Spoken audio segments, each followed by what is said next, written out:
ஒரு பெண் எப்போது அழகாகிறாள் அப்படின்னு சொல்லி ஒரு தலைப்பில், ஒரே அம்மா, அருமை மனைவி, எதிர் வீட்டு அக்கா, குடைப்பிடிப்பு டீச்சர், பழைய தோழி என அழகான பெண்கள் அருகருகே இருக்கிறார்கள்.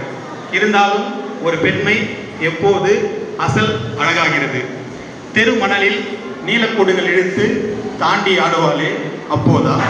தெருமணலில் நீலக்கோடு இழுத்து தாண்டி ஆடுவாளே அப்போதா? தாய் சிக்க விழுக்கையில் சிரசேதம் செய்வதாக அழுது மடிவாளே அப்போதா? வேலைக்கு போகும் வேகாத அவசரத்தில் ஓர் ஒற்றை ரோஜா பூவை தலையில் சூடி பழி சென்று நடப்பாளே அப்போதா? பாசத்தின் அழுகையோ அது பாசாங்க அழுகையோ குழாய் திறந்தது மாதிரி புலபுலென பொங்கி மடிவாளே அப்போதா? சூடான குழம்பை ருசி பார்க்க முனைந்து உதடு சுட்டு நாவை உஷென்று இருப்பாளே அப்போதா?